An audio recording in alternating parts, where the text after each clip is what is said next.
Good evening, my dear students. Welcome to ACE Premier League. Myself, I am Dr. Manikumar, Mathematics faculty in ACE Engineering Academy. In this session, we are going to discuss expected model questions for the coming GATE examination on numerical methods, on the topic numerical methods. Now you see, okay, one more questions, later we will discuss two more questions also. Now you see the first question, the number of positive real roots of, nearly 2 times they have asked this model of question. Okay, how many positive real roots, how many negative real roots, okay, how many complex roots, that type of question. Now you see the first one. The number of positive real roots of the equation x to the power 6 plus x plus 1 is equal to 0. 4 options given, 1 or 2, either 0 or 1, option C is 0, option D is 2. Now, how to solve, how to identify the positive real roots or negative real roots means one way is directly we can solve this equation. You see which type of equation it is. It is a polynomial equation of degree 6. Already we know a polynomial equation of degree n has n roots. Since it is a polynomial equation of degree 6, yes, it is having 6 roots. Okay, among the 6 roots, some of them may be real, some of them may be complex. Even in real roots also, some of them may be negative, some of them may be positive. Okay, without solving the equation, how to guess the positive real roots or negative real roots means with the help of Descartes' rule of signs. Already you know what is Descartes' rule of signs. You see, what is Descartes' rule of signs? If f of x is equal to 0 is a polynomial equation, means we can apply this rule for the polynomial equation. Then the number of positive real roots of f of x, number of positive real roots of f of x is less than or equal to number of changes of signs of f of x. Similarly, suppose if you want to identify the number of negative real roots, the second statement, the number of negative real roots of f of x is less than or equal to number of changes of signs of f of minus x. But in our question, what is required? Only positive real roots required, not he is asking, here they are asking positive real roots only. So, for positive real roots, okay, you can use the first statement here, second statement is not required. Okay, for the first statement, to apply the first statement, okay, number of changes of signs of f of x required for me. Okay, now what is f of x here? Here f of x, you can write the equation, that is x to the power 6 plus x plus 1 is equal to 0, means what is f of x here? See, f of x is equal to, here f of x is equal to,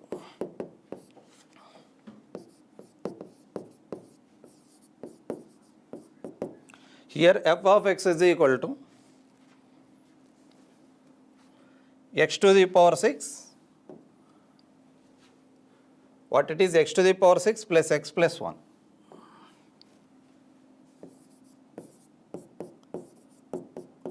X to the power 6 plus x plus 1.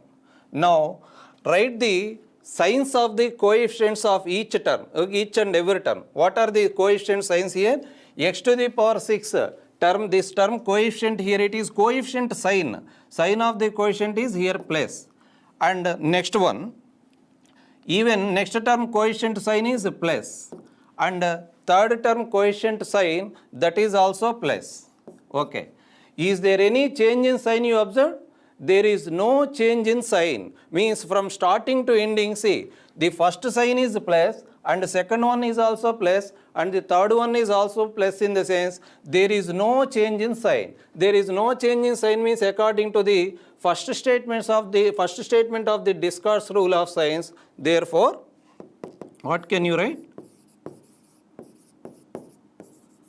Number of positive real roots of f of x is less than or equal to Number of changes of signs means here no change in sign means that is no change. There is no change in sign less than or equal to 0. Okay. For more clarity, I will write the number of changes of signs also. How many changes you observed, that also here. There is no change in sign of f of x.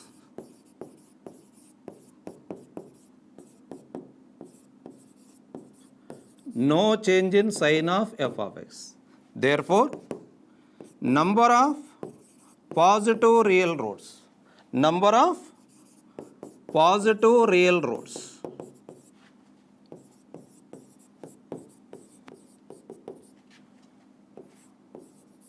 of f of x is less than or equal to, no change in the sense 0 changes in sign, less than or equal to 0. Now what it is here, number of roots. Number of roots never be negative. See 0 number of roots possible, 1 root, 2 root, 3 roots, like that we can say, but minus 1 root, minus 2 roots, minus 3 number of roots not possible. Less than or equal to 0 means only possibility is that is 0. So how many number of positive real roots exist? Therefore, the number of positive real roots is nothing but, which is the right option? So, number of positive real roots is 0. So, option C is correct for the question number. Okay, for this question, option C is correct. Are you clear so far? Okay. Now, we will go to the next question. You see, number of real roots of the equation x e power x, x minus e power x is equal to 0 in the interval 0 to. Say, I would like to, here we have to find how many roots exist, that too how many real roots exist in the interval 0 to, that we have to identify. Now, one can ask a question and one can arise a doubt, or some of you may thinking like this. Okay, I will apply bisection methods or secant method, bisection method, what the regular falsy method, Newton's Raphson method are there. Using any of those 4 iterative methods, okay, I will find the roots. Okay, but here you can find the root. If you apply any of those methods, you will get one real root in the interval 0 and 2. But those methods will not helpful to know how many real roots exactly. So many techniques you need to follow to know the number of real roots. Okay. So exactly with those methods not possible to identify how many real roots exist clearly. So do one thing. I will do one thing here. See this graph once. Actually, nature of the real root. What is nature of the real root? If x is equal to alpha is a real root of an equation, f of x is equal to 0. Okay, then the curve f of x is equal to 0 intersect x-axis at x is equal to alpha. This is the real root nature. For example, you see very simple example. If I take x is equal to 2 means x minus 2 is equal to 0. If you take a curve x minus 2 is equal to 0 means what it is? X is equal to 2. X is equal to 2 means x is equal to 2. Suppose if you draw the line x is equal to 2, this is x minus 2 is equal to 0. Very clear. Means x is equal to, what does it mean? Here the function means here the curve f of x intersecting x-axis at x is equal to. Where the real root exists, at that place the curve intersect x-axis clearly, because the real root lies on real axis. Means the real root lies on x-axis, curve has to intersect at that point compulsory. Now coming to answer this question.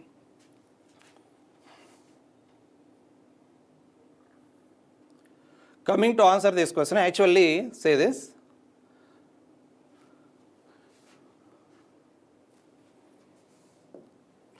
What is the question here? X minus e power x is equal to 0. Okay, directly instead of doing, you see, is it possible to draw the curve x minus e power x is equal to 0 means if you are able to draw the curve x minus e power x is equal to 0, no issue. Yes, you can draw the curve exactly.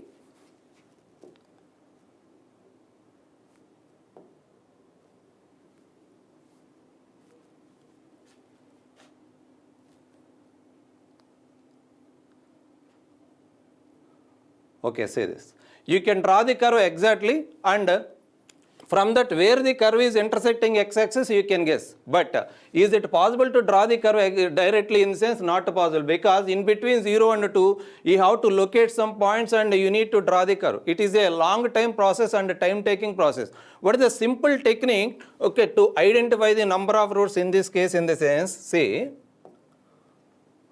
the best thing is, what is required to you? X minus e power x, curve x minus e power x. Okay, S. So equation is x minus e power x.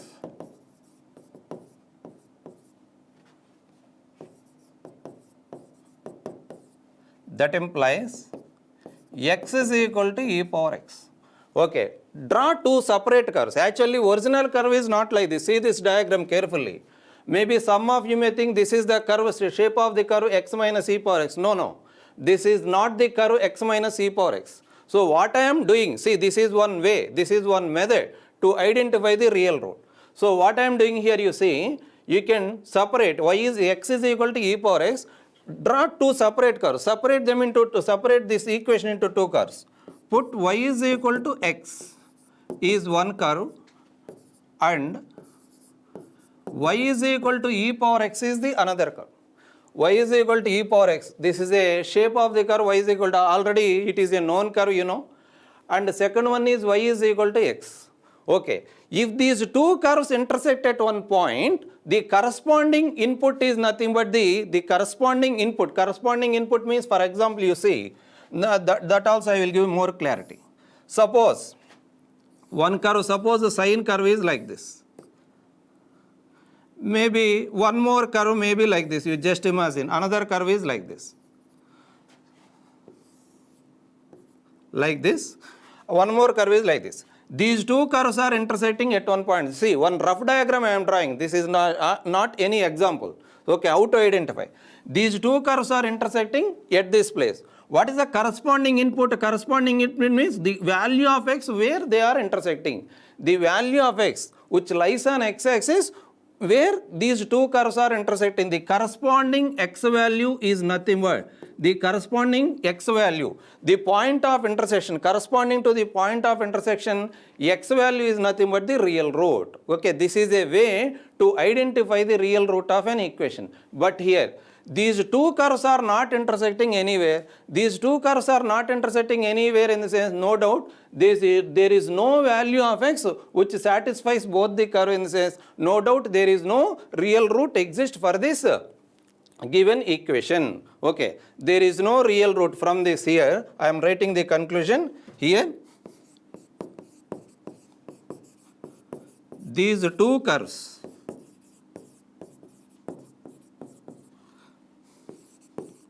are not intersecting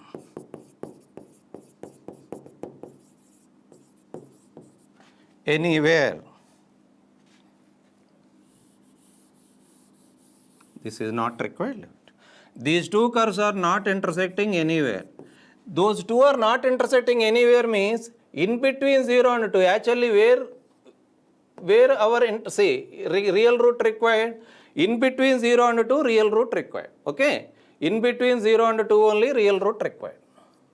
But anywhere they are not intersecting means in between 0 and 2 also definitely they are not intersecting means there is no real root exist. Therefore, there is no real root in the interval 0, 2. Not only in that interval, in any interval, real root fails. So, which option is right here? Number of real roots of the equation, say 0 real roots. So, option A is correct here. Is it? Now, coming to the next question. Which of the following is not true for bisection method? For bisection method, which of the following is not true? Some generally they are asking some theory based questions also regularly. Okay, so this is also one such question. already in bisection method, several points are there, several important points are there. You see, already you know all those points. You see the first one, first option, convergence is guarantee. Convergence is guarantee. In bisection method, convergence is no doubt, it is guaranteed convergence, but the thing is, you have to go for more and more number of steps. Means to reach the exact value, to reach the approximate value, that is very nearest to exact value, more number of steps required. More number of steps required means convergence is very slow. And in each and every step, half of the interval is reducing. Already you know in bisection method, or suppose in first step, suppose the basic first interval is AB. Okay, in first step we are finding the midpoint already you know. Means if you find the midpoint in sense, interval size is reducing half. Means the next interval is either A to X1 or X1 to B. Means if you go to the next step, interval size is reducing half. If you go to the third step, again one more half will be reduced. So the second option you see, interval is reducing 50% in every successive approximation. So in every step, interval is reducing 50%. That is also correct. Option A, convergence is guaranteed. That is correct. Option B, interval is reducing 50% in every successive approximation. This is also correct. Next, option C, convergence is very slow. This is also correct. So which option is wrong means option D is wrong. You see, order of convergence is 1.62. Okay, option D here. Okay, order of convergence. Already convergence order concept given to you. If epsilon n plus 1, if epsilon n plus 1 is less than or equal to some c into epsilon n power p, then what is P? P is called the order of convergence and C is called the asymptotic error constant. Okay, already you know here P is called order of convergence. P is called the order of convergence. In bisection method, what is P value? In bisection method, already we know bisection method converges with linear order. So P value is, in bisection method, P is equal to 1. So P is not 1.62. Okay, in bisection method, P is equal to 1. It is not 1.62. Now tell me which option is the right option here. Convergence is guaranteed. This is the correct answer. Interval is reducing 50%. This is also correct answer. Okay. Convergence is very slow. This is also correct answer. Which of the following is not true is a question. Which of the following is not true means, okay, this is not true actually. Okay. So this is not true. So better I will write, this is not true. I will write like this. Don't confuse. Here our option is, here correct option is option D. Okay. Option D is not true. That is my intention. Are you clear? Now coming to the next problem.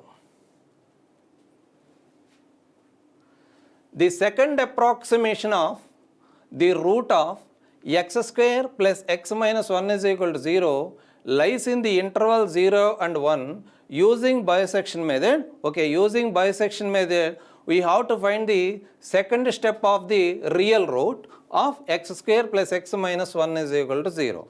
Okay. Now, what is the procedure in bisection method? Already you know, interval is reducing half in every stage of iteration. See, the concept also I will explain briefly. You see, what is the concept behind this?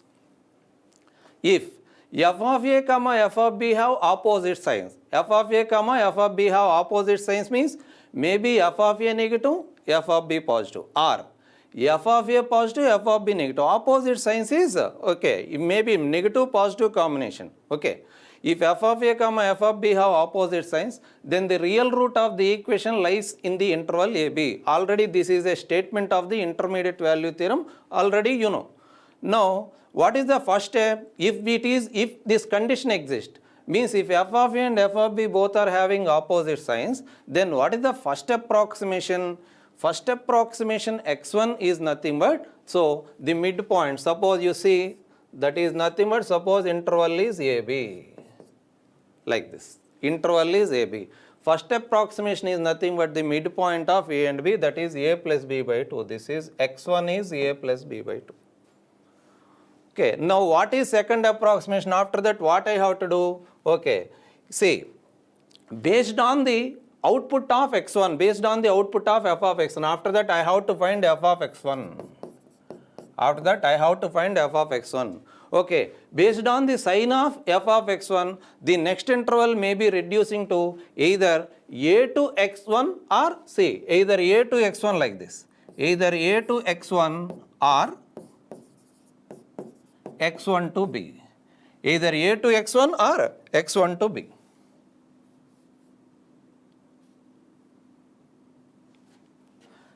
x1 to b. Okay, what is the next step? I will find the midpoint of either this interval or this interval, that depending on the sign of f of x1. Now we will check which is right, we will check. Okay.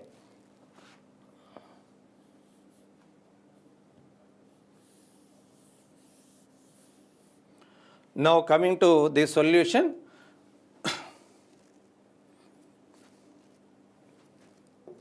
What is the function here? X square plus x minus 1. Interval is 0, 1.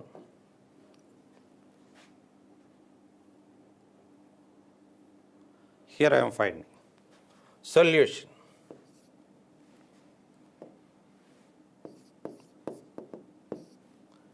F of x is equal to x square plus x minus 1. In the interval 0 and 1, they are asking. So, roughly you can draw like this, that is 0, 1. Okay, now f of 0 you can find. What is f of 0? F of 0 is minus 1, which is less than 0. Next, f of 1. What is f of 1? F of 1 is nothing but 1 plus 1 minus 1, that is 1 greater than 0. Okay, so f of A and f of B both are having opposite signs here. So, what is x1? First approximation. First approximation x1 is equal to midpoint of these two, that is 0 plus 1 by 2, 0.5. Okay, this is x1, x1 is a midpoint, that is 0.5. Okay, now coming to the second, he is asking second approximation. For second approximation, a second approximation depending on the sign of f of x1. Here f of 0 output sign is negative. I am representing like this. F of 1 sign is positive. Now coming to the second, for second approximation, f of x1 required. Now,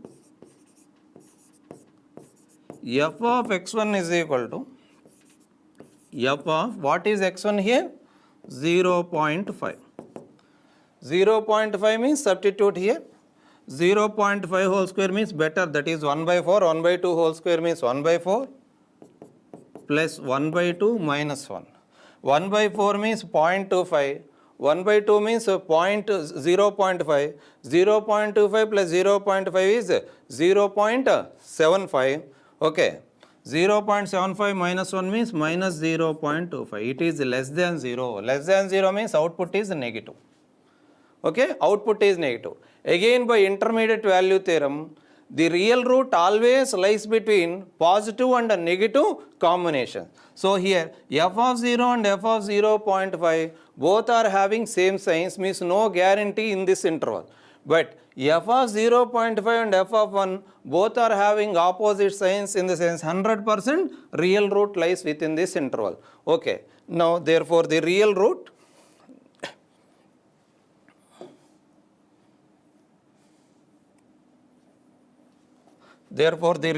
lies between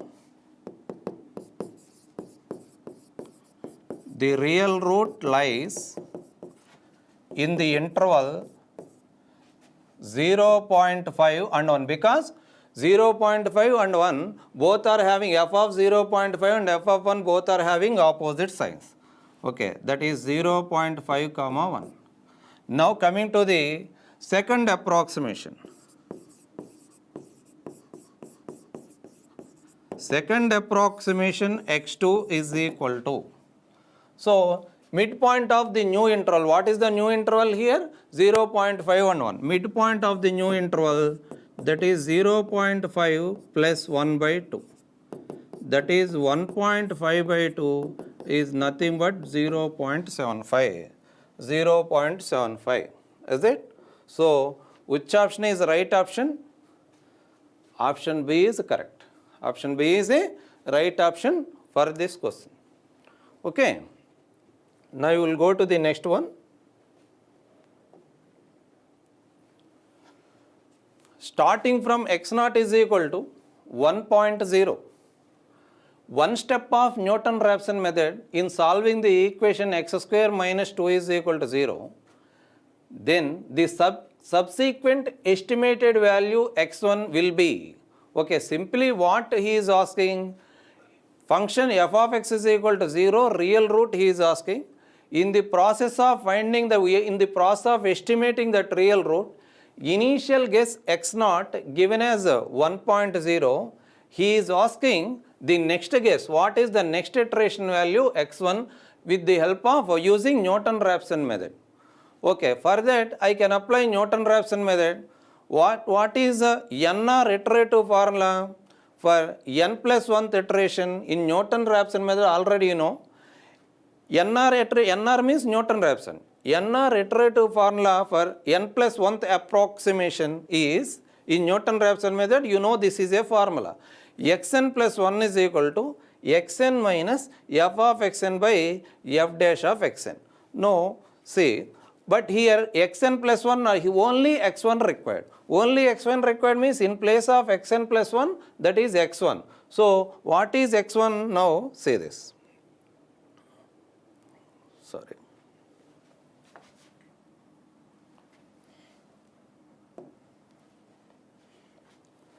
Now, let the given function, you can take it as x square minus 2. Function is x square minus 2. Solution I am finding here, you see.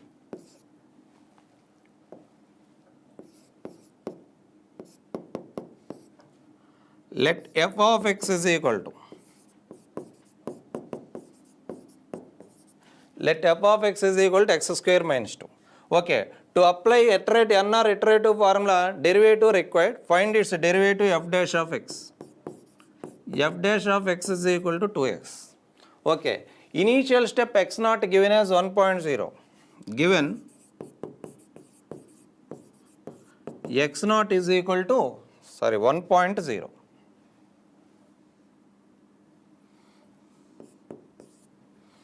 By NR iterative formula,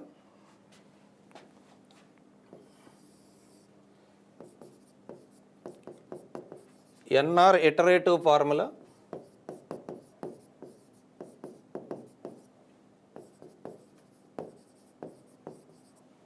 what is xn plus 1?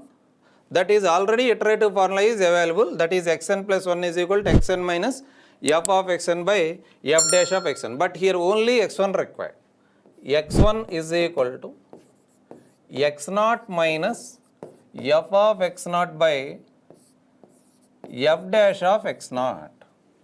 That implies x1 is equal to, what is x0 here? 1.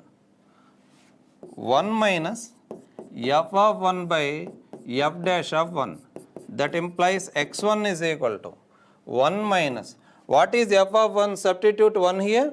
This is 1 square minus 2. 1 minus 2 means this is minus 1. Denominator f dash of 1. Substitute 1 here. 2 into 1, that is 2. That implies x1 is equal to 1 plus, minus of minus will become plus. 1 plus 1 by 2 means 1 plus 0.5. 1 plus 0.5. So, this is 1.5 is the answer. Which is the right option here? x1 is equal to 1.5 means option B is a correct answer for this question. See this carefully.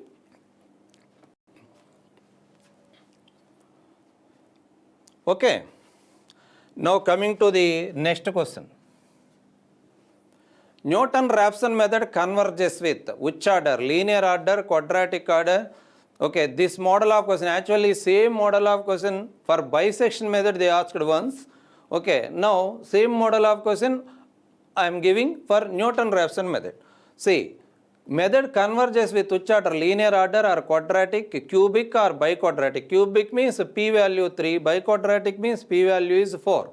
Okay, what is the concept? Already I told you at bisection method, but you see this is a basic formula means this is one observation.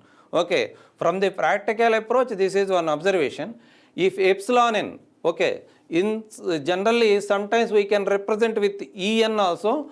Notation is not a problem, don't confuse. Okay, you can take it as en also, no issue.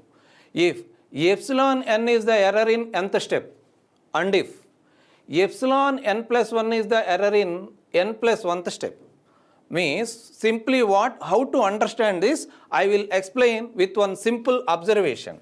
Suppose alpha is the original root, we don't know. Alpha is the exact root, you just consider alpha is the exact root. To find the value of alpha, to reach that alpha, we are approximating the values one by one. First step, second step, third step, fourth step, like that. Suppose x5 is the value, see, x5 is the value at 5th step, you just imagine. x5 is the value at 5th step. x5 is the value at 5th step means what is the error in 5th step? Epsilon 5 is nothing but, or E5. Error in 5th step is nothing but, that is x5 minus alpha. Okay, error in 5th step is nothing but x5 minus alpha.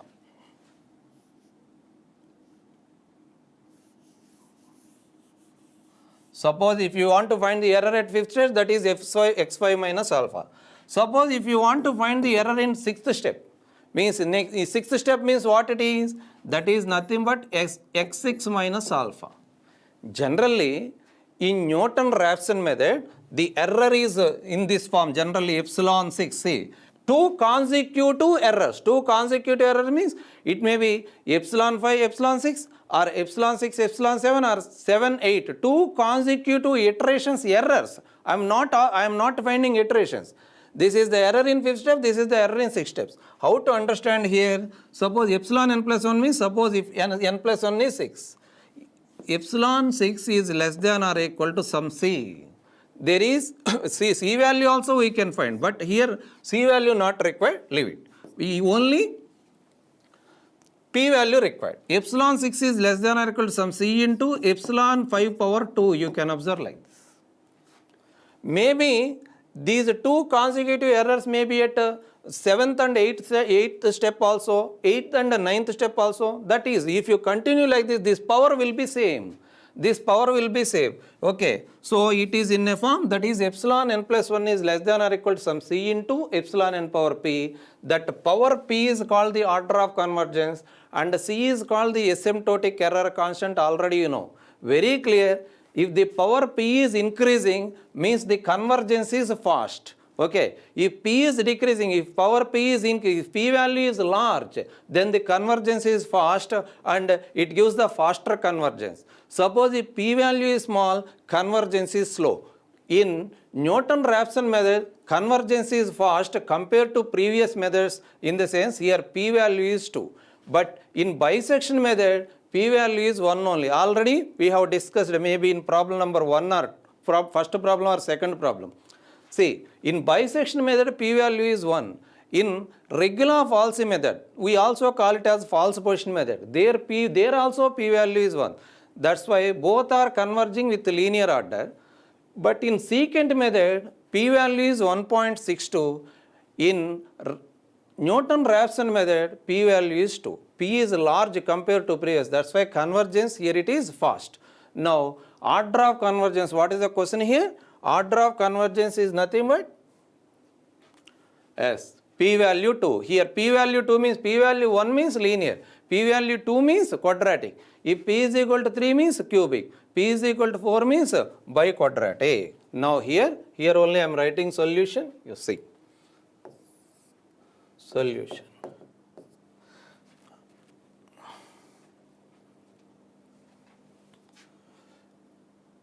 Bisection method, here in NR method. Newton-Raphson method means NR method. In NR method, order of convergence P is equal to 2. Order of convergence, already I told you that P is named as order of convergence. Order of convergence P is equal to. If P value is 2 means therefore this method converges with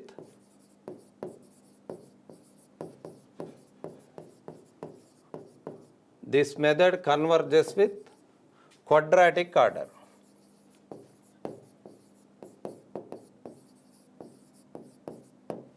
This method converges with quadratic order means which option is right? Option B is correct for this. Okay. Now coming to the next problem. Okay. This is also, see, Newton-Raphson method is very important. Most of the previous GATE questions are based on Newton-Raphson only. They are repeated questions they are asking on Newton-Raphson method. Better you concentrate and try to cover all models on Newton-Raphson method. Now say this. NR iterative scheme means Newton-Raphson iterative scheme for finding the reciprocal of a number 10. Reciprocal of a number 10 NR iterative scheme required. See, means simply we have to derive NR iterative formula to find the reciprocal of 10. What is the concept for this? Already we know. The concept for this is nothing but NR iterative formula you can write directly. I am writing here, you see. Solution. NR means Newton-Raphson. NR iterative formula. NR iterative formula is xn plus 1. Xn plus 1 is equal to xn minus f of xn by f dash of xn, already you know. Sometimes they will give k, don't confuse. See, notation suffix is, this is n plus 1th iteration value. You can take it as k plus 1th iteration value, that depending on the options you follow. Now, this is NR iterative formula, already you know. What is required to you? We have to develop that formula for the reciprocal of 10. What is required to you? Let it be x. Let x is equal to 1 by 10. Reciprocal of 10 means 1 upon 10. So, this I will write it as, okay, 10 is equal to 1 by x. You are having one doubt in your mind, maybe, okay, I will clarify. If anyone are having a doubt in your mind, I will clarify. Just wait some time. This is 10 is equal to 1 upon x. This I will write it as 1 by x minus 10 is equal to 0. Convert it into equation form first. That is, x is what is required to all these type of questions. Is same procedure you need to follow. What is required to you? Let it be x. After that, convert it into f of x is equal to 0, means one equation form you convert. Let it be f of x. It is in a form f of x is equal to 0 now. So, let it be f of x. Let f of x is equal to 1 upon x minus 10. What is f dash of x? Because to develop NR iterative formula, derivative required. Derivative required means what it is? Minus 1 by x square. Minus 1 by x square.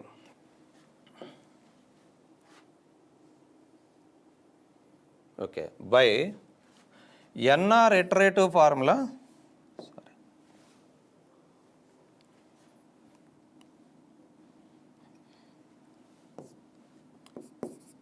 by NR iterative formula.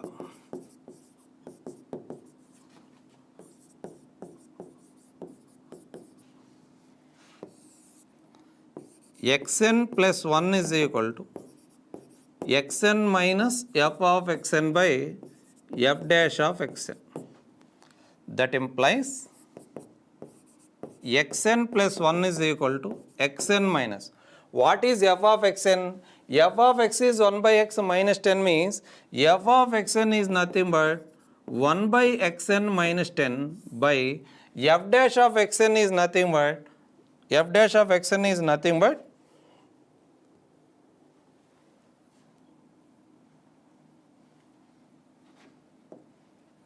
minus 1 by xn square.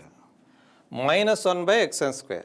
Now you simplify, what is the next step? That implies xn plus 1 is equal to, okay, this is minus of minus, so it is plus xn plus xn square will go to the numerator, xn square into 1 by xn minus 10. See,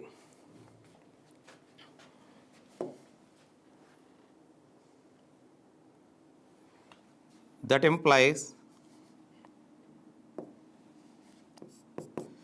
xn plus 1 is equal to xn plus xn square into 1 by xn means one more xn will come, minus 10 xn square. Therefore, xn plus 1 is equal to 2xn minus 10 xn square. This is an NR iterative formula to find the reciprocal of a number 10. Reciprocal of a number 10. See the question, what it is? So, which option is the right option now here? Xn plus 1 is equal to 2xn minus 10xn square means which option is right? 2xn minus 10xn square means option A is right. Okay, option A is correct. Now, maybe some of you may have one doubt in your mind. Here you see, particularly at this step, what I did here, x is equal to 1 by 10 written. After that 10 is equal to 1 by x. Next I have converted like this. Basically your doubt is, okay, one can ask a question like this. Sir, you have written like this, x is equal to 1 by 10. Why can't I write x minus 1 by 10 is equal to 0? Yes, this is a valid doubt. If you ask the doubt like this, 100% it is valid doubt. Okay, I will try. I will write like this and I will try to answer. It's the same procedure I will try to apply. Let it be f of x. Put f of x is equal to what it is? X minus 1 by 10. What is f dash of x? F dash of x is 1. I would like to develop an iterative formula. I want to develop an iterative formula. So, same iterative formula that I will apply. Xn plus 1 is equal to xn minus f of xn. What is f of xn? Xn minus 1 by 10 by f dash of xn is 1. So, final, what is the final step? Xn both will cancel, again you will get 1 by 10. Is it an iterative formula? Definitely not. Okay. Now, one more question you can ask, sir, how to get the idea, sir? Okay. Already you know, that's why you are writing this. Yes, this also valid out. Simple. See here. F of x, if I write like this 1 by x minus 10, what is its derivative? Derivative is minus 1 by x square. Derivative is also a function or not? Here derivative is a function, it is not a constant. If the derivative is again a function, then only iterative formula possible to write. Okay. If here the derivative is a constant, if the derivative is a constant, not possible to develop an iterative formula like this. Is it right or not? So try to write the function in such a way that the derivative of that function is again a function. Okay, it should not be a constant. Accordingly, you try to write the function. I think you all cleared, I think so. If you ask any such doubt like this, okay, it is clear now. Okay, this may be a doubt. Okay. Now, coming to the next problem.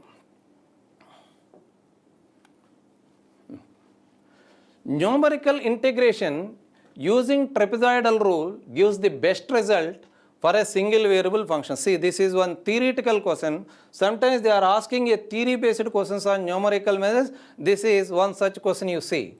Numerical integration using trapezoidal rule gives the best result for a single variable function, which is 4 options given. Polynomial up to degree 1. Okay, up to first degree polynomial is it gives the best result means it gives the exact value without zero error, it seems to be. Next, polynomial up to degree 2. Okay, a polynomial up to degree 2. Third option is a cubic polynomial. Fourth option all the above. So, how to identify? See, you just follow, you have to follow the concept of the trapezoidal rule, the basic concept of the trapezoidal rule for this. I will give you, instead of giving a theoretical information, simply geometrical view I will give you regarding trapezoidal rule. You can understand it easily. See, already you know, okay, geometrical procedure, theoretical background already you know, okay, but it is a recollection of your knowledge only. Now you see how trapezoidal rule was developed. Suppose there are some points, okay, x0, y1, see, is closed interval AB. Closed interval AB is dividing into, so, n subintervals like this. Generally, if a closed interval AB, if you divide it into n subintervals, the approximating, interpolating polynomial which is passing through these data points, we don't know the approximating polynomial which is passing through these data points. These are some data points approximately like this. See, this blue curve, you see this blue curve, see, blue curve indicates the interpolating function, okay, interpolating approximating polynomial which is passing through these data points. This is a process of interpolation, already you know. But in trapezoidal rule, what we are dividing? The area under this curve, means area under the blue curve, we are dividing into n trapeziums, So this is one trapezium, this is one trapezium like this, you see. Total area under the curve is divided into n trapeziums. Trapezium in the sense, here you see, the best curve which is passing through two data points is a straight line. See, all these are the straight lines you see. Yes. So, actually you see here, follow this graph carefully. The gap between blue line and yellow line is nothing but the error. This is nothing but the error of the approximation. So, simply this is a white part, see this white shaded part what I am giving, this indicates the error. No doubt we have to accept the error in trapezoidal rule. How to minimize the size of the error? Very clear. If you take more number of subintervals, intervals are contrasting like this and we can minimize, we can reduce the size of the error. This is the basic concept of the trapezoidal rule. Okay. Now coming to, what is our question here? If you apply a trapezoidal rule, okay, which function gives the best result? Which type of function gives the best result if you apply a trapezoidal rule? That is our question here. You see, now coming to the data. Suppose, take this graph, suppose my function itself, suppose this is a function, which type of function it is? Suppose this is 0, approximately I am locating like this, you see. This is 1, this is 2, this is 3. You just imagine. So, it is a constant function. F of x is equal to k. In this example, that is that k may be 3. F of x is equal to 3. F of x is equal to k, it may be 3. For this, just we have taken an example like this. Very clear, it is a straight line. The straight line itself is one trapezoidal. No, directly it is a straight line in sense, what is trapezoidal rule concept? Yes. Even in trapezoidal rule also, in trapezoidal rule basic concept also, area under the curve, we are taking one straight line. We are finding the area under the straight line. In each and every subinterval, we are finding the area under the straight line. Every subinterval is looking like a trapezium. That's why we call it as trapezoidal rule. We are finding the area under the straight line. But if the given function itself is a straight line, no error. Here you see. Suppose the original curve is like this, so the shaded portion, white shaded portion is error. But given function itself is a straight line means there is no error, it is very clear. So, if the function is a constant function means polynomial of degree 0, polynomial of degree 0, okay. If the function is a constant function, polynomial of constant function is nothing but polynomial with degree 0. Now, second model means here also, straight line need not be like this always. Some straight lines may be like this also. This is in a form y is equal to mx. General equation of a straight line is y is equal to mx plus c. So, if the straight line is like this, here also no error takes place because no bending is there. No bending is there in sense generally from the concept of trapezoidal rule, we are finding the area under the straight lines. So, this type of curve also will get the exact value. This type of curve will get the exact value if I apply a trapezoidal rule. Even for this type of curves also will get the exact value if I apply a trapezoidal rule. This type of curve means what it is? f of x is equal to a naught plus a1x or mx plus c, your choice. This is a polynomial with degree 1.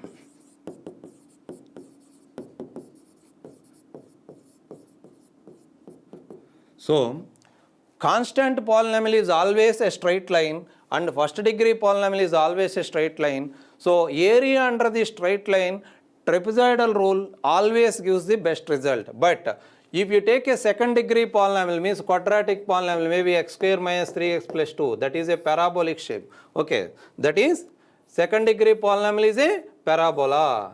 Okay, approximately I am trying. So, from second degree onwards, only 0th degree and first degree only gives the straight lines, but from second degree onwards they will not give straight lines, since we have to accept some error. So, for these two only trapezoidal rule gives the best result. So, which option is right option for here? Which option is right option?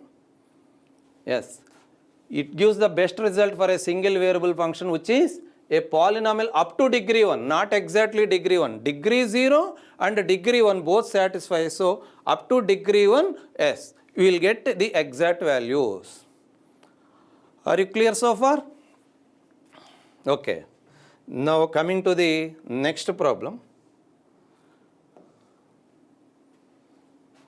Yes, same problem, say, do one thing. And one more. This is what I have given, this is a practical approach. Practical approach in the sense what it is, just now what I have explained, this is a graphical view. Even theoretically, suppose if you want to identify theoretically also, the best thing is you see, the error in trapezoidal rule, already this is a error formula in trapezoidal rule. This is the practical use. For the same problem, I am giving two different approaches. One is the previous one is the practical view. Now, this is a theoretical view. This is the error formula in trapezoidal rule. Okay. Now, if you want to take the bound, error bound is generally in some cases you can observe this also. Modulus of E is less than or equal to, if you generally we can take modulus h square by 12 into b minus a into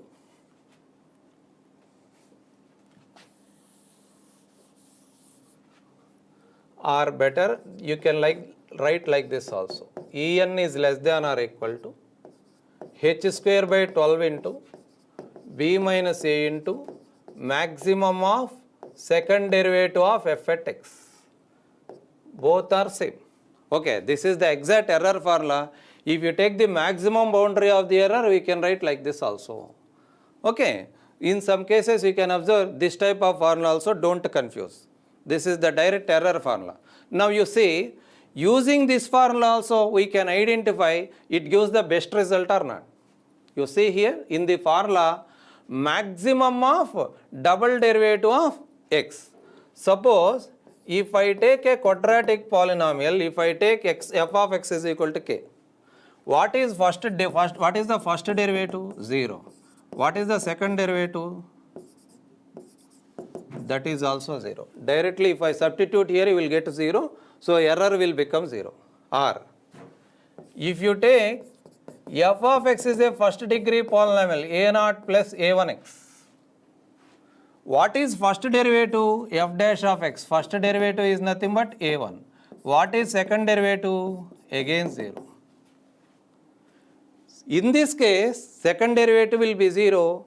In this case also, second derivative will be 0. In both cases, you are getting second derivative is 0 means complete this term will become 0 means the error is 0. So, this is also a theoretical view. If I take a polynomial of degree 0 and a polynomial of degree 1, trapezoidal rule gives the best result. This is a theoretical approach and the previous one is a practical approach. Okay, you can think in both the lines. Okay. Now, coming to the next problem. Given n plus 1 data pairs, a unique polynomial passing through these n plus 1 data points has a degree. See, this is also a theoretical based question, that means the concept oriented question. Up to now, they did not give you this type of models. Even if they give this type of questions, you can answer easily. Up to now, they didn't give you. Given n plus 1 data pairs, unique polynomial passing through these n plus 1 data points. See, this is based on interpolation. Already interpolation concept, how that concept was developed. See, this also I will explain with a geometrical view. You see, suppose only two data points given to you, n plus 1, actually n plus 1 pairs we will discuss later. First only 2 points you can take, just 2 pairs. Only 2 data points given to you. What is the best fitting curve, means the best approximating curve passing through these 2 data points. Suppose you see, if I take a points like this, how many, so what is the unique curve passing through these data points in sense, I can draw only one straight line. Is there any other straight line which is passing through these data points in sense? Definitely not. This is the only straight line which is passing through these 2 data points. Or, yes, if the points are like this, you can draw a straight line like this. If the points are in same level, means you will get a constant polynomial, I can draw a straight line like this. If the points are in different levels like this, here also we will draw one straight line, but only one straight line we can draw in this case and in this case also. Means, what is my main intention, what I want to explain from this? If only 2 data points given to you, I can draw a unique straight line like this or a unique straight line like this. Okay, you can ask a question, sir, what about parabola? You see, you can draw same points, you can draw one parabola like this. Between the same points, we can draw one more parabola also. Between the same points, we can draw one sine wave also. Okay, so many equations, but these curves are not unique curves. But between these 2 points, I can draw only one such straight line. Between these 2 points also, only one straight line I can draw. So, the best fitting curve from this, if only 2 points given to you, the best fitting curve passing through 2 points is either a constant polynomial or a linear polynomial, means a polynomial up to degree 1. Here, okay, between 2 points, okay, polynomial up to degree 1. Polynomial up to degree 1 I can draw. Next, actually it was 2 times it was repeated, you say here. Same, that and this both are same. Actually in previous slide, first I have taken these 2 only, and later I have added this part also. That's why this one not been deleted. Now you say this, best example. If 2 data points given to you, the best fitted curve passing through 2 data points is a polynomial up to degree 1. Okay, degree 0, degree 1. Suppose if 3 data points given to you like this, 3 data points means like this. I can draw only, see here 3 data points may be like this. Carefully follow this logic. Even interpolation concept developed from this background only. Suppose 3 data points given to you. If 3 data points are like this, I can draw one straight line like this. No doubt it is a constant polynomial. If 3 data points are like this,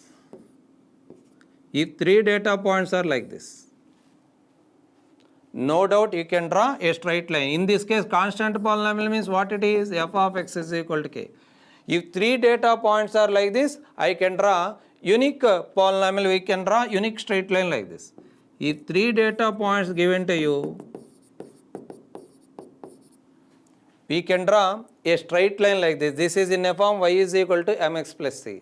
So, 3 data points, if 3 data points are in this form, I can draw unique parabola. 3 data points given to you like this in the sense, those 3 data points may be this shape or this shape, Those 3 data points may be this shape or this shape or this shape.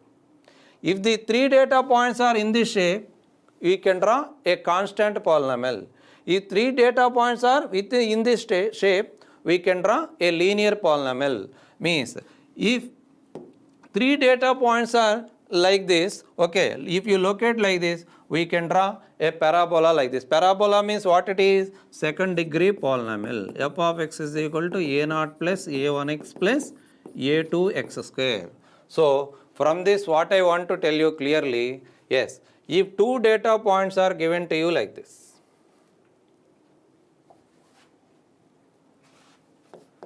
for two data points,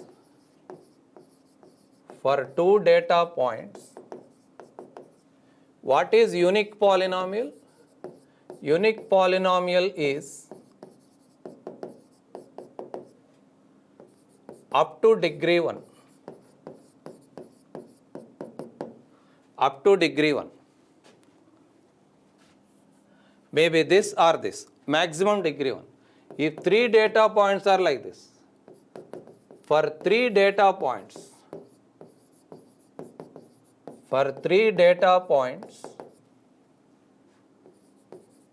unique polynomial is up to degree 2. Very clear. One clean observation. Suppose two data points are given, maximum degree of a polynomial is 1. Three data points are given, maximum degree of a polynomial is 2. Okay. Suppose if you continue like this, see, carefully follow. If two data points given, maximum degree 1. Three data points given, maximum degree 2. Four data points given, same procedure you can follow. If four data points given to you, what is the maximum degree of a polynomial? 3. Okay. 5 data points given, maximum degree is 4. If we continue like this, see, if we continue like this, the unique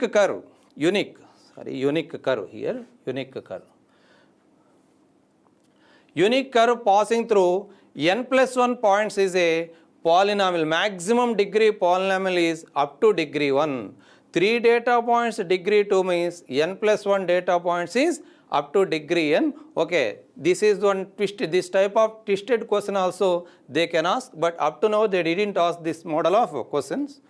You see, which option is right option?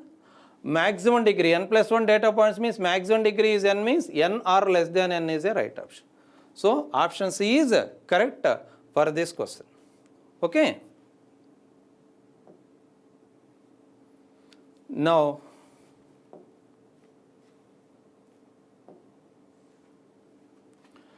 coming to answer this. This is integral 1 to 2 1 by x dx computed using Simpson's 1/3 rule with step size h is equal to 0.5. Okay. Simpson's 1/3 rule we need to apply. What is Simpson's 1/3 rule? Okay, solution. See here.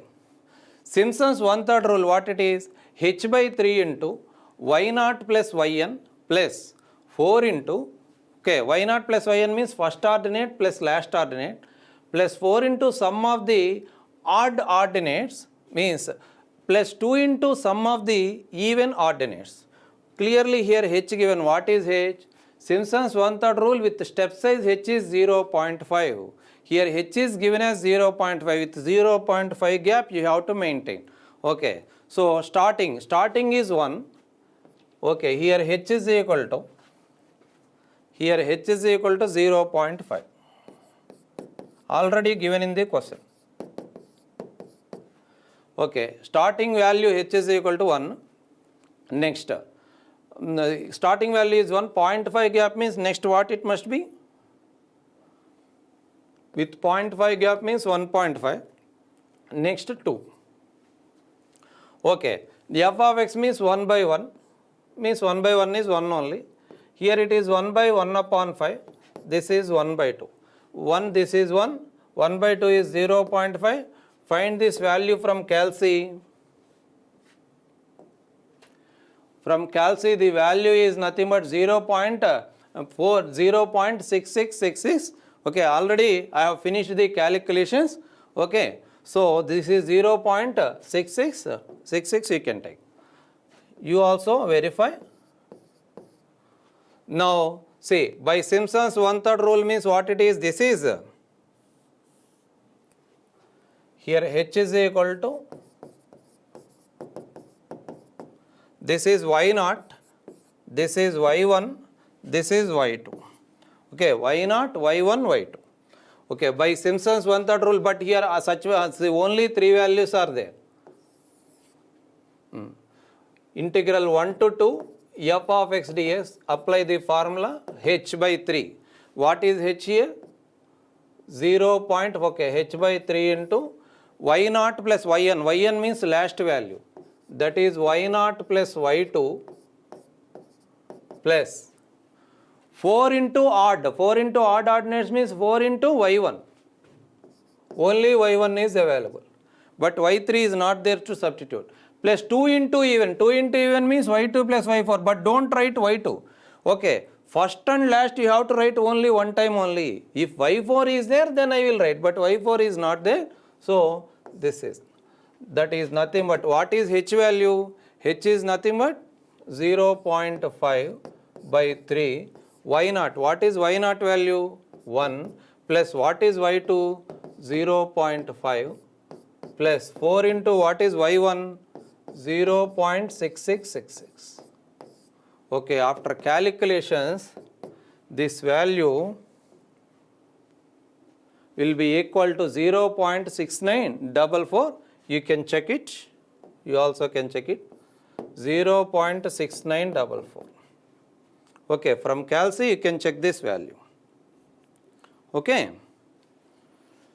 Now coming to the next problem. If the interval of integration is divided into two equal intervals, it is divided into two equal intervals, the value of the definite integral 1 to 2 e power x dx using trapezoidal rule. The value of the definite integral 1 to 2 e power x dx using trapezoidal rule. How many equal intervals? Two equal intervals. Means two equal intervals means number of subintervals n is given as 2. Okay, solution. But what is the trapezoidal rule formula? You see, this is a formula for a trapezoidal rule. Integral 1 to 2 f of x dx is equal to h by 2 into first ordinate plus last ordinate plus 2 into sum of the remaining ordinates. Now here, what is the f of x? Here the function f of x is given as e power x. Okay, interval is from 1 to 2, gap. What is the gap? Two subintervals. Here, say this. Here number of subintervals n is equal to. Here n is equal to 2. N is equal to 2. What is h? H is equal to b minus a by n. What is b? B is nothing but the upper limit, that is 2. A is the lower limit 1 by 2. 2 minus 1, 1 by 2 means 0.5 or 1 by 2. You can keep as it is. Now coming to x values. Okay, with the 0.5 gap you have to maintain. Okay, starting with 1 with 0.5 gap you have to maintain, that is 1, 1.5. Next it is 2. Okay, now e power x means this is e power 1, e power 1.5, e square value. E power value, say this, these values, e value is 2.7182. This is the 2 point, this is the, from the calculator, just I am taking these values, 2.7182, I am not writing directly. Next, e power 1.5 value 4.4816. 4.4816.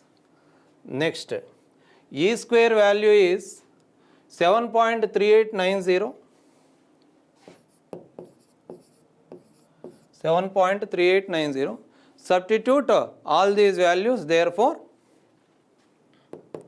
integral 1 to 2 f of x dx is equal to h by 2. What is h here? See, first I will write the formula h by 2 into, just a minute. Before the formula, what is y0, what is yn, better that also I will write. y0, y1, y2, just 3 values only. Therefore, integral 1 to 2 f of x dx. f of x dx means e power x dx here is equal to, what is the formula here? H by 2 into y naught plus yn.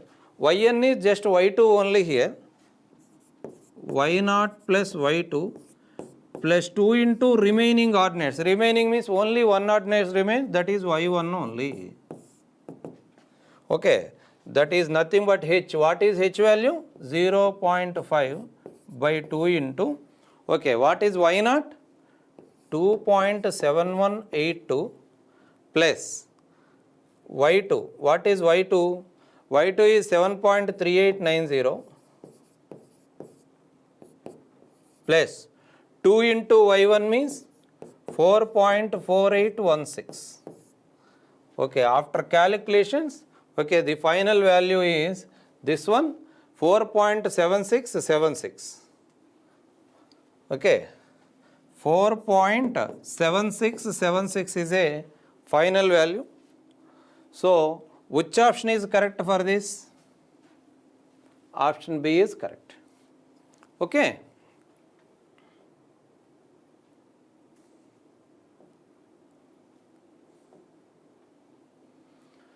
Now coming to the next question. The error obtained by estimating the integral minus 1 to 1 5x cube, one function given like this using Simpson's rule with step size h is equal to 1. Already one procedure I will give you, but that procedure is not at all a smart procedure. What is the procedure? See, here error they are asking. For the error, what I have to do? Say, first with Simpson's rule,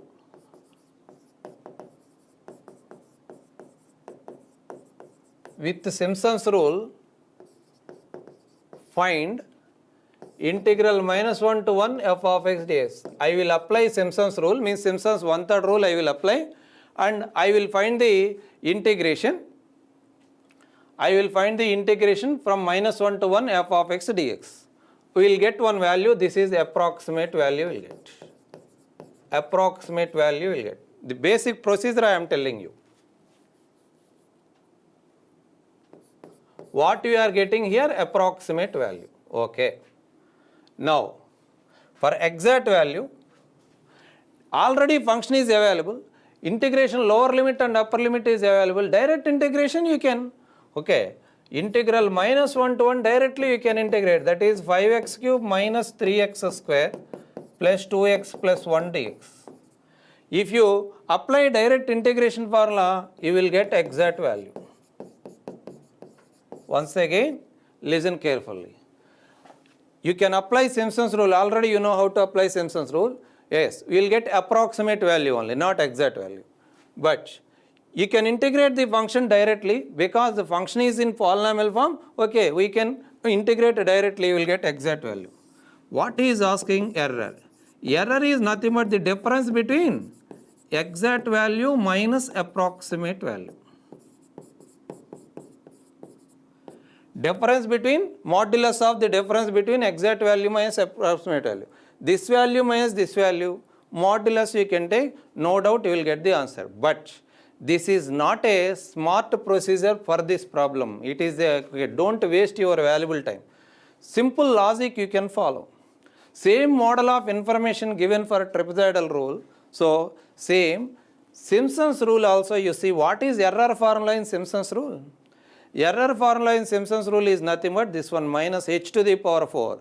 If you take the bounded error, then you will eliminate that minus, leave it.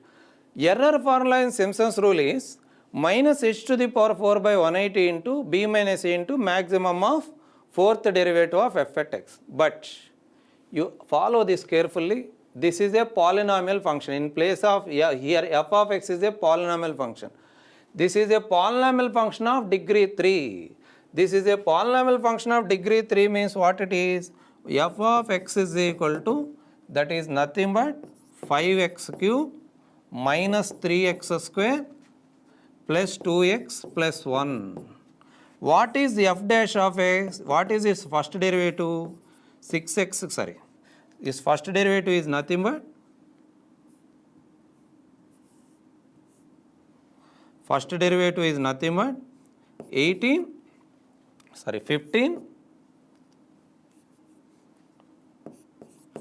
15 x square minus 6x plus 2.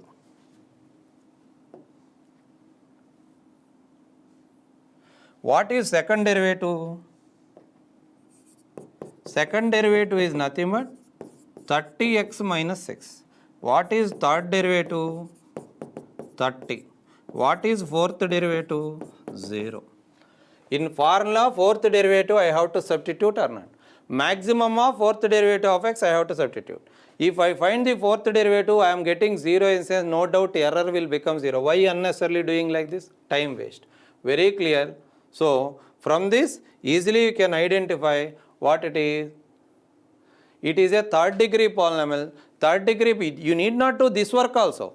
This is a third degree polynomial. Third degree polynomial means the fourth derivative is 0. From fourth derivative onwards, derivatives will become 0 means no doubt this is 0. So, error will be 0.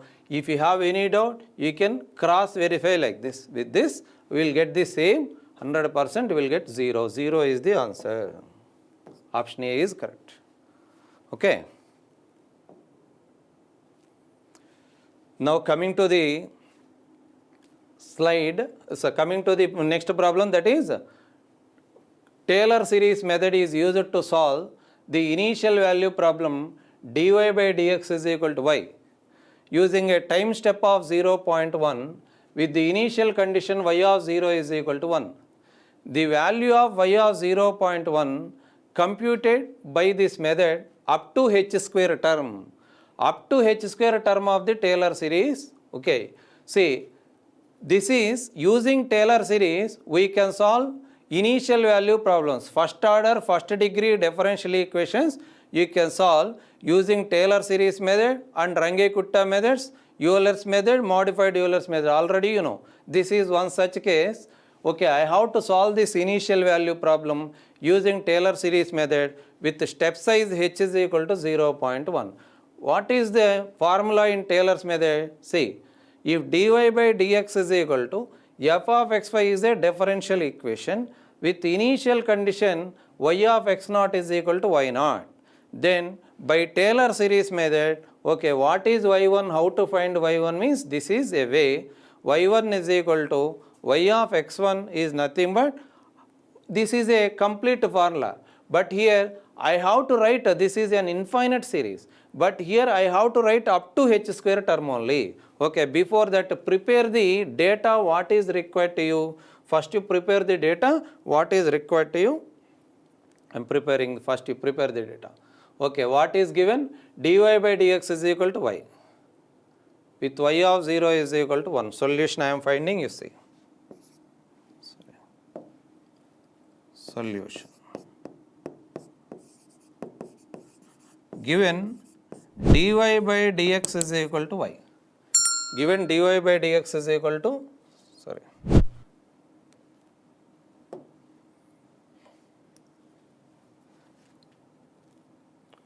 dy by dx is equal to y.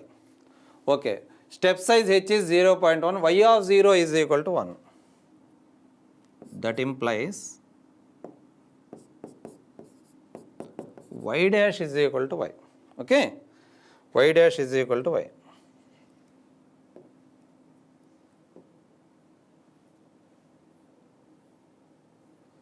Y of 0 is equal to 1.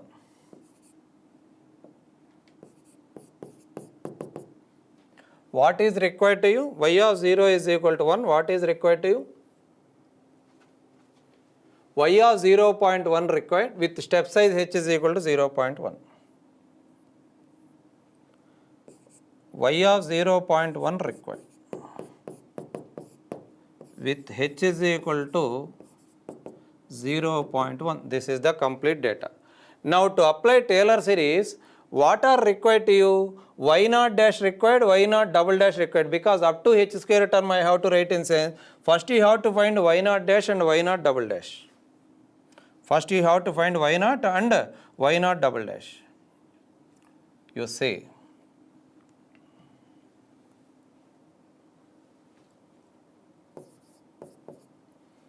say this. Here, what is y naught? What is x naught? First you write x naught. X naught is equal to 0. What is y naught? Y naught is equal to 1. X naught is 0. Okay. Y naught is equal to 1. Input x naught 0. Next, x1. What is x1? X1 is equal to 0.1. Y1 I have to find. See, it is a basic form. What is the form? With y of x naught is equal to y naught. Here y of x naught is equal to y naught given. He is asking y of x1 required. Here y of x naught is equal to y naught means x naught 0, y naught 1. Okay, y of x1 is 0.1, y1 that we have to find. Okay. Okay, now to apply a formula, y naught dash and y naught double dash both required. Okay, here y dash is equal to, here I am writing, you see. Here y dash is equal to y. Means dy by dx is equal to y means y dash is equal to y. But in formula y naught dash required for me. That implies y naught dash is equal to y naught. Similarly, y dash is equal to y means what is y double dash? Y double dash is nothing but y dash. Y double dash is nothing but y dash. That implies here y naught double dash required. What is y naught double dash? That is y naught dash. Now you see. Y naught dash is nothing but y naught, but y naught value is 1. Substitute that 1 you can write. Now, y naught double dash is equal to y naught dash, but what is y naught dash? Y naught dash just now finished, that value is 1. Now, complete data is available and h is also available. Now you can write by Taylor series,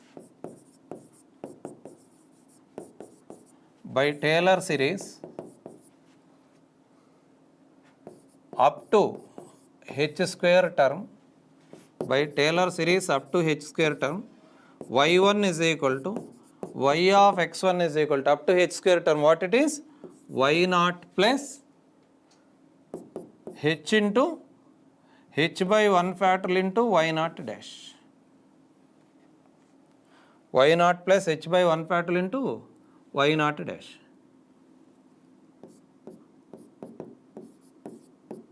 Plus h square by 2 factorial into y naught double dash.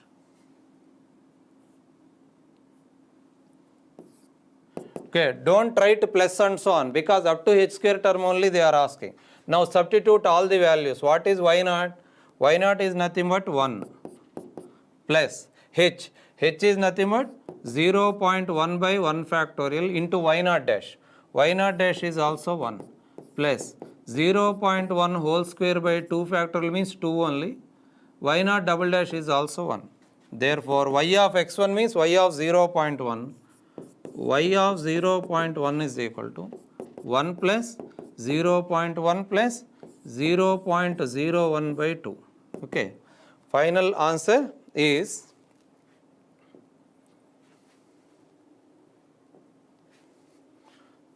if you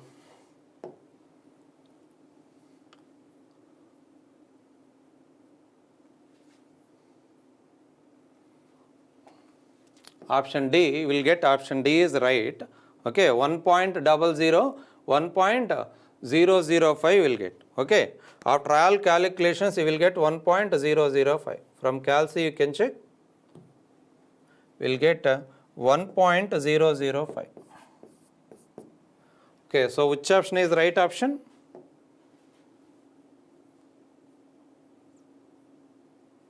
This will get, you can check it.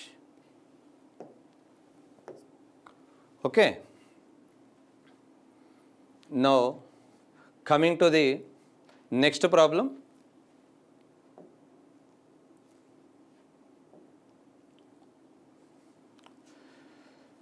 Okay, before, okay, after this problem, just I will give you 2 minutes break. Now, match the following, you see. Group 1, group 2, this type of questions 2 to 3 times this type of questions given to you. Self-starting methods, that is Runge-Kutta methods, transcendental equations, multi-step methods and interpolation. Already every concept you know.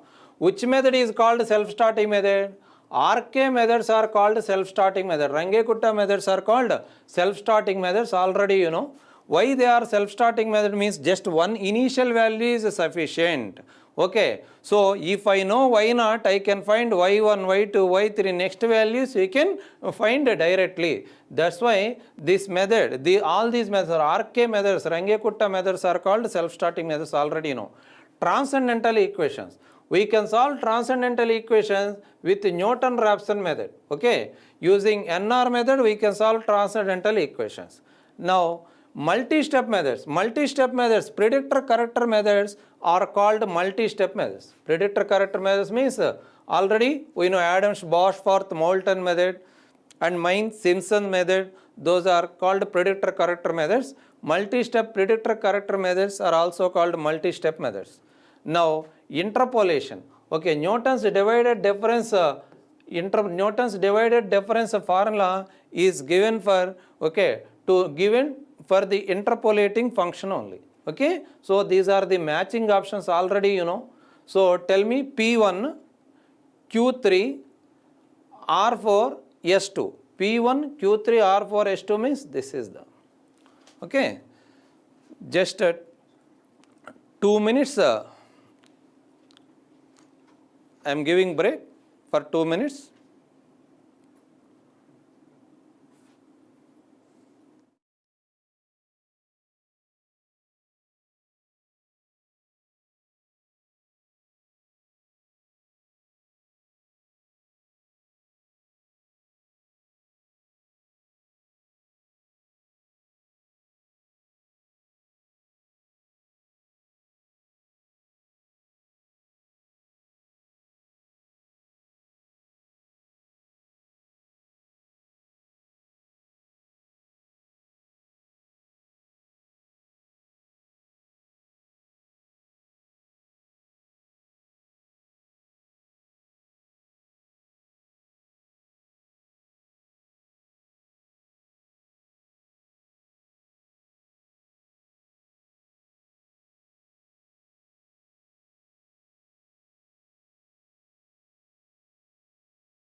Coming to the next question.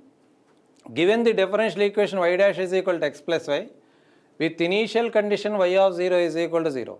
The value of y of 0.1 calculated numerically using forward Euler's method. You see, particularly in algebraic and transcendental equations, they are focusing on Newton's Raphson method.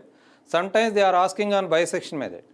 In solutions of differential equations, they are focusing on Euler's method and modified Euler's method, means first order and second order arcane methods only they are focusing. Just you also focus most of the problems you try to solve on these two only. Okay. Now coming to solve the problem, dy by dx is equal to f of xy is a differential equation with initial condition y of x naught is equal to y naught. Then this is Euler's method, this is Euler's method formula. What is f of xy here? F of xy is given as x plus y. Here f of xy is equal to x plus y. Y of x naught is equal to y naught, means x naught is 0, y naught also 0. Okay, x naught is 0, y naught also 0. Y of 0.1 he is asking, means x1 is 0.1. Say this. Here solution I am finding. Say this. Solution. Here f of xy, see dy by dx is equal to f of xy. F of xy is nothing but what it is? F of xy is x plus y. Here f of xy is x plus y. Okay, x naught is 0. Y naught also 0. Okay, x1 is given as 0.1. y1 I have to find. y1 means y of x1 I have to find. What is h? With step size, okay, the value of y of 0.1 with step size 0.1. h is also given as 0. h is given as 0.1. Okay, by Euler's method, only y1 required here. Okay, therefore what is required to you? y1 is equal to y naught plus h into f of x naught y naught. That is nothing but y naught plus h into what is f of xy? F of xy is nothing but x plus y, means f of x naught y naught is nothing but x naught plus y naught. This is x naught plus y naught. So what is y naught? 0 plus h is 0.1. X naught is 0, y naught is also 0. Substitute all this, you will get to 0. So which option is the right option? Means option D is correct. Okay. Now some 2 marks questions also we will discuss now. One real root of the polynomial is x cube minus x minus 1 lies in the interval 1, 2. And bisection method is used to find its value. Then minimum number of iterations required to achieve the accuracy 0.01. So accuracy related problem 2 times they asked previous gate question on this particular area, but for different branches. Okay. Now what is accuracy related formula? Already you know. Solution I am writing here, you see.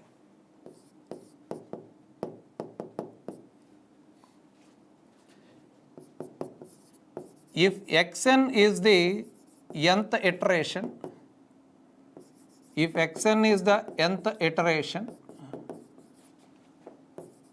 and if alpha is a root, I am writing the formula, already you know, alpha is a root. Then to achieve the accuracy,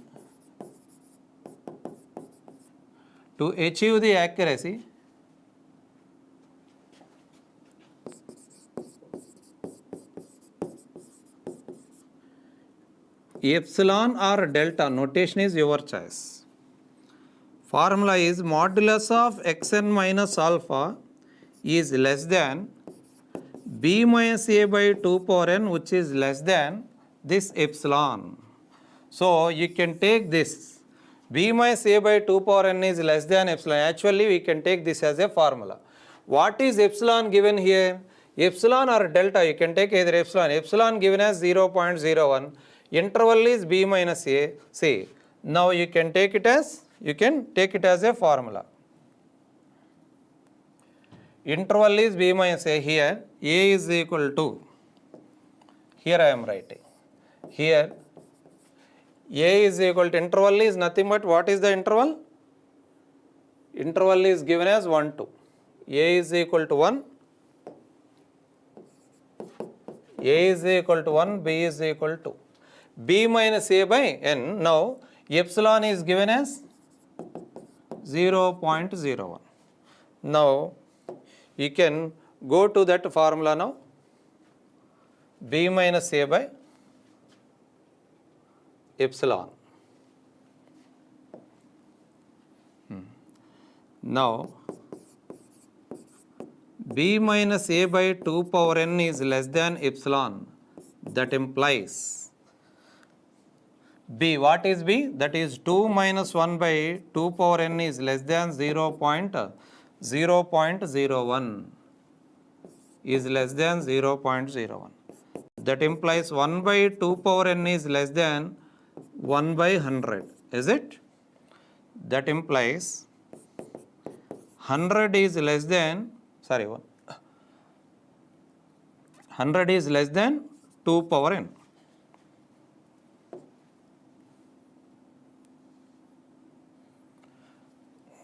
That implies, okay, now n required, for n take ln on both sides. Ln of 100 is less than n into ln of 2. That implies ln of 100 by ln of 2 is less than n. That implies n is greater than ln of 100 by ln of 2. That value from calc, you verify that value. That value is nothing but 6.6442. Okay, you will get this value as 6.6442. But see, n is greater than 6.6442. What is n value? N is the iteration number. First step, second step, third step, like that. So the next iteration after 6 points. So the 6.64 number of iterations not possible. So what is the next integer after 6.64? So next integer after 6.64 is 7. Therefore n is equal to 7. 7 number of steps. Minimum 7 steps required. Therefore minimum 7 steps required. 7 iterations required.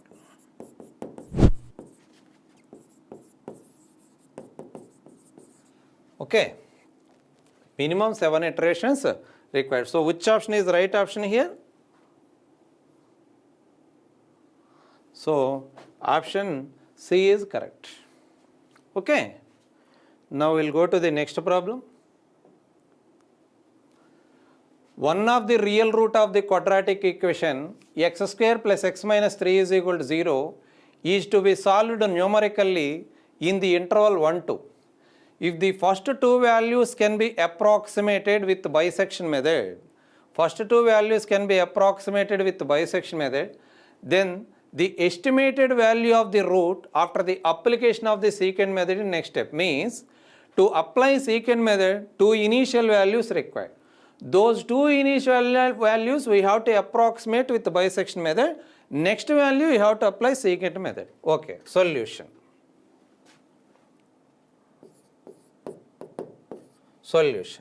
Now coming to first two values, what is the interval here? Interval is given as 1, 2. Interval is given as 1, 2 approximately. I am taking like this. Okay. Now what is f of x here?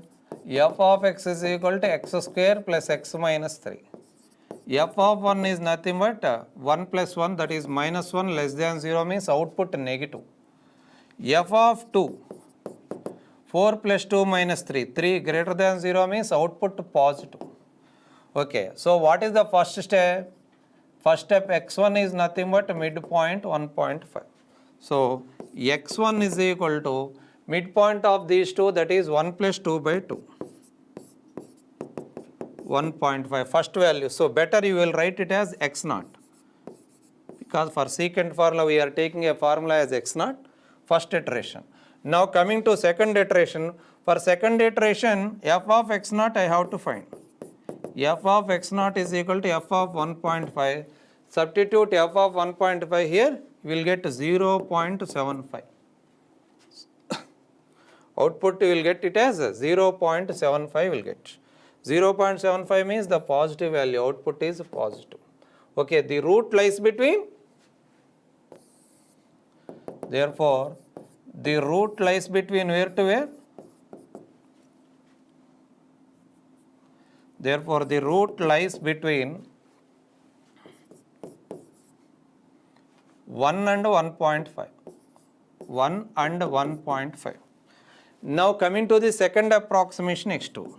Now x1 is equal to, actually first one we named it as x naught in sense, you can name it as x1.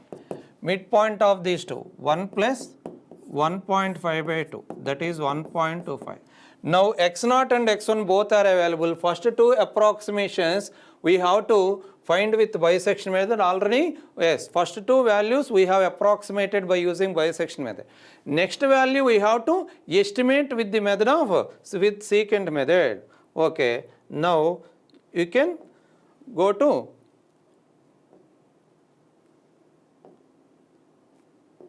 say this. Now coming to the secant method, next we will go to secant method formula. What is formula in secant method? By secant method, if I know the first two values, by secant method, what is x2? x2 is equal to x naught into f of x1 minus x1 into f of x naught by f of x1 minus f of x naught. That is, what is x naught? X naught is nothing but 1.5. 1.5 into f of x1 means f of 1.25. That we have to find. Okay, you can find that value using calci minus x1 into, what is x1? x1 is nothing but,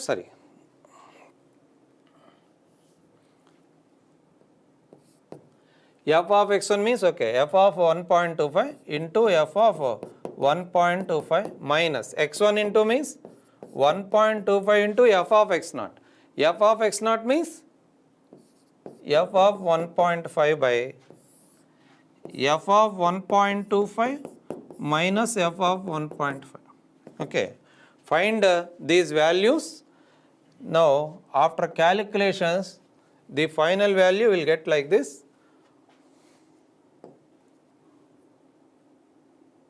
After calculations the final value is 1.300 will get. 1.3 will get 1.3, so option B is correct. Clear? We will go to the next problem now.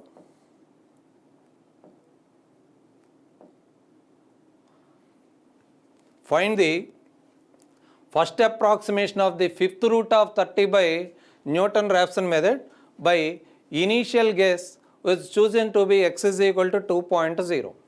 Initial guess. Okay. Fifth approximation of, first approximation of fifth root of 30. Already this model of question given to you. What is required to you? Let it be x. Here let x is equal to 30. Solution. Let x is equal to 30. Let x is equal to 30. Okay. Now fifth root of 30. What is required? Fifth root of 30. Okay. 30 whole power 1 by 5. That implies x power 5 is equal to 30. Already I told you. Okay. Make the derivative is a function again. Like that you can write the function. Okay. That implies x to the power 5 minus 30 is equal to 0. Put f of x is equal to x to the power 5. Put f of x is equal to x to the power 5 minus 30. What is f dash of x? 5x to the power 4. F dash of x is nothing but 5x to the power 4. Okay. Now what we are asking here, just a first approximation, find the first approximation of fifth root of 30. Already x naught, initial value x naught is given as 2.0. Given x naught is equal to 2. By NR method, what is x naught? Sorry, what is x1? x1 is equal to x naught minus f of x naught by f dash of x naught. Okay, that implies x1 is equal to x naught. What is x naught? 2 minus f of 2 by f dash of 2. That implies x1 is equal to 2 minus f of 2. What is f of 2? F of 2 means I have to substitute here 2 power 5. F of 2 means here 2 power 5 means 32 minus 32 by its derivative. Derivative means 5 into 2 power 4. 2 power 4 is 16. 5 16 is 80. Okay. After calculations, the value here will get it as 1.905. Therefore, x1 is equal to 1.905. Verify this value from calc, you will get like this. Okay. Next, already this model of problem already given, but regularly they are asking this type of questions. Newton-Raphson iterative formula for fourth root of 17. Okay, Newton's Raphson iterative formula for fourth root of 17. How to find solution? What is required to you? Let it be x. Let x is equal to 17 whole power 1 by 4. That implies x power 4 is equal to 17. Is it? That implies x power 4 minus 17 is equal to 0. Put f of x is equal to x power 4 minus 17. What is f dash of x? F dash of x is nothing but 4x cube. Okay. By NR iterative formula, what it is? By NR iterative formula, xn plus 1 is equal to xn minus f of xn by f dash of xn. Xn plus 1 is equal to xn minus what is f of xn? F of xn is nothing but xn power 4 minus 17 by f dash of xn means 4xn cube. That implies xn plus 1 is equal to 4xn to the power 4 minus xn to the power 4 minus of minus plus 17 by 4xn cube. Therefore, what is xn plus 1? Xn plus 1 is equal to 3xn to the power 4 plus 17 by 4xn cube. Which option is right option? So, option A is correct. Okay. So, this is a concept for the previous problem, but you need not. This is one reverse question. Reverse question means this type of problem asked one time. Newton-Raphson iterative formula given. This formula is to find the solution. This formula is to find the solution of which equation? Okay, one simple technique I will give you. Okay, no need to follow any theory. Okay, theory also not required now. Already you know what is the theory behind this. Just how to solve this type of problem. If any reverse question given, suppose iterative scheme given, the scheme is to find to solve which function, which equation. See, very clear, very simple logic. In place of xn and in place of xn plus 1 also put x only. Take x in place of xn plus 1 and xn. All this model of problems, not only for this. Okay. Solution. Given formula is, given iterative formula is xn plus 1 is equal to 2xn cube plus 1 by 3xn cube plus 1. Put xn is equal to x and xn plus 1 also x. Let it be 1 in 1. 1 implies, 1 can be written as, okay, that is x is equal to 2x cube, is it? 2x cube plus 1 by 3x cube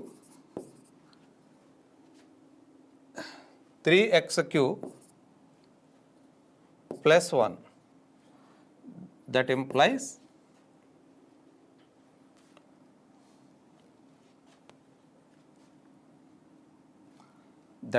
that is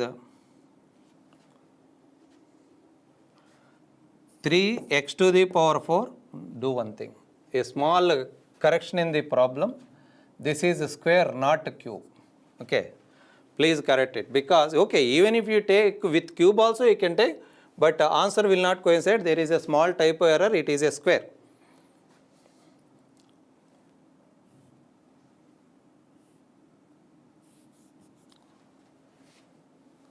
Here also.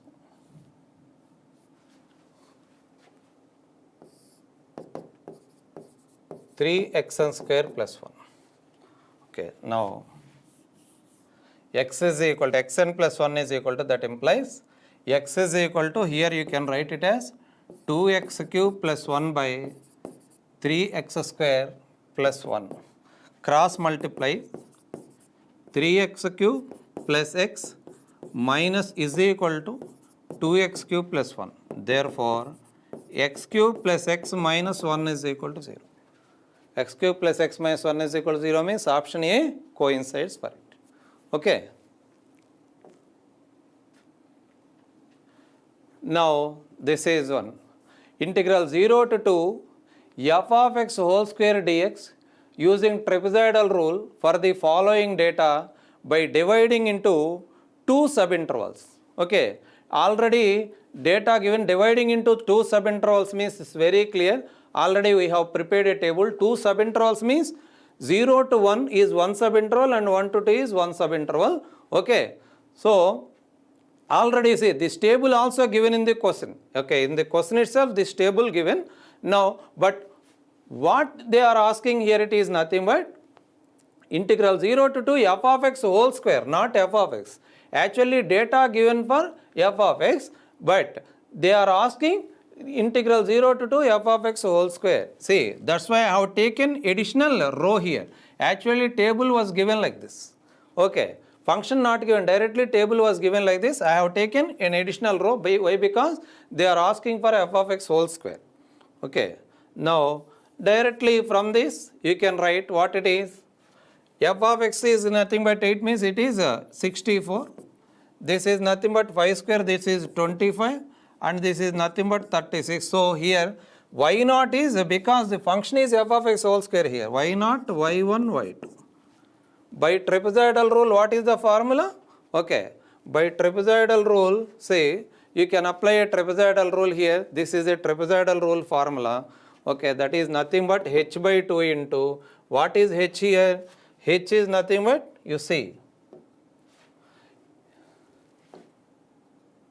h is nothing but here 1 only.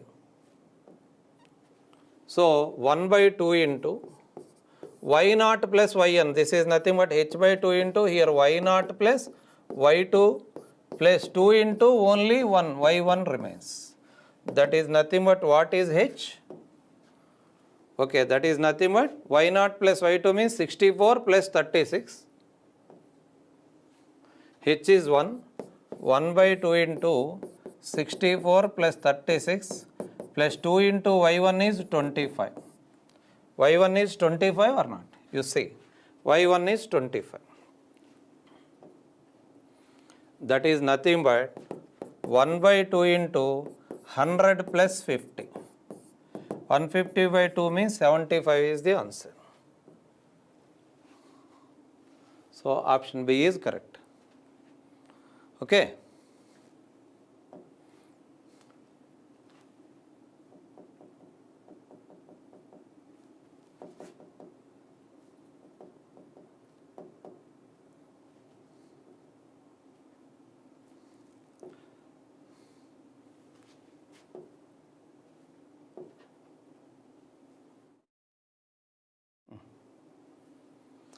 Say this, and this is a second order RK method related problem. Okay, they are focusing on Euler's method and modified Euler's method, means this is second order RK method related.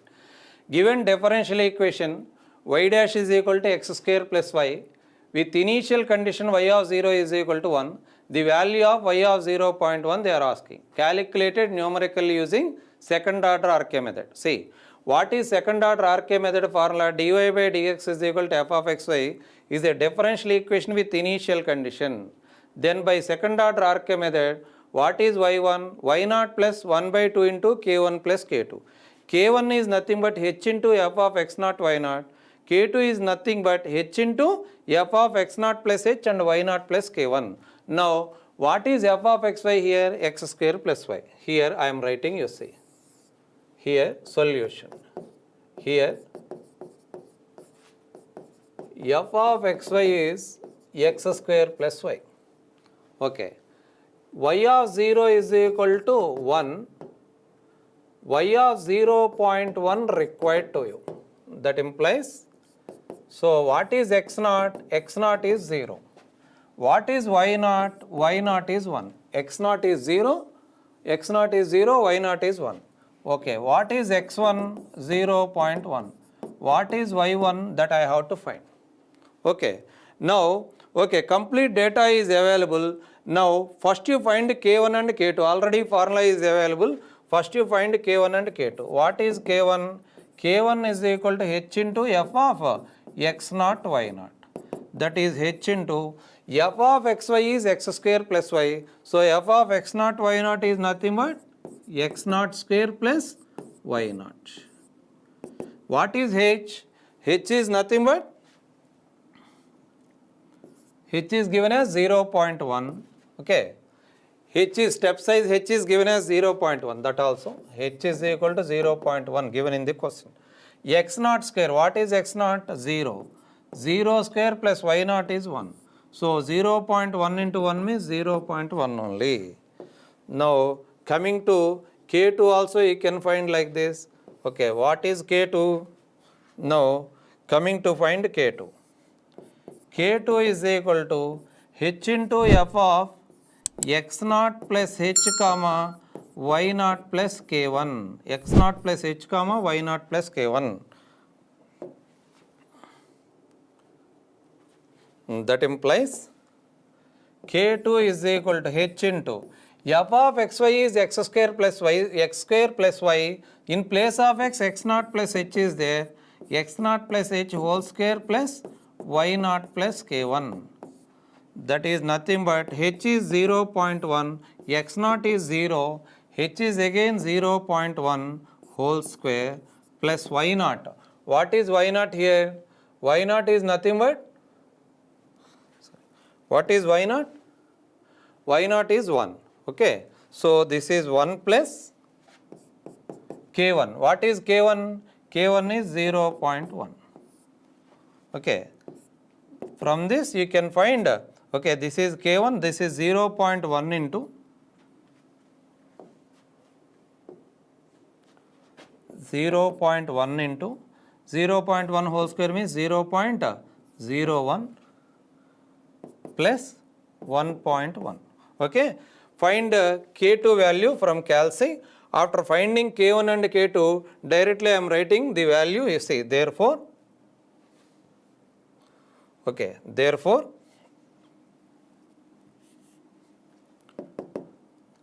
what is y1? y1 is equal to y of x1 is equal to y0 plus 1 by 2 into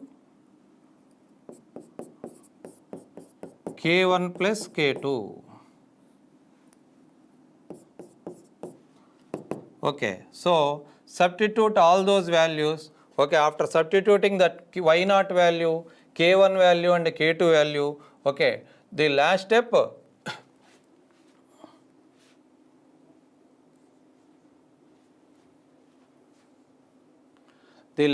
answer you will get it as 0.1, 0.111 you will get. You can check it. Okay, in calc you can check the answer, it will satisfy. Okay, almost all important observations given to you. Okay, almost all important observations given to you. These are very useful to you. Most of the repeated models we have covered in this session. I hope you all followed clearly and this will be helpful to you. Okay, best of luck all my dear students, all the best, and write the exam well.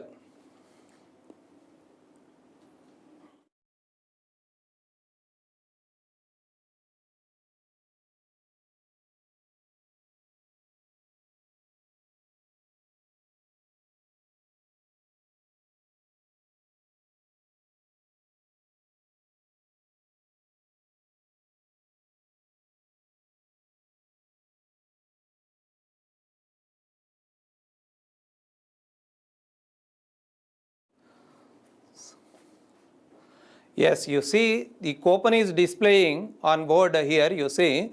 Okay, surprise offer is there. Okay, those who are willing to add, please add this, and this is a surprise offer to you. Okay, all the best and best of luck, my students. Okay.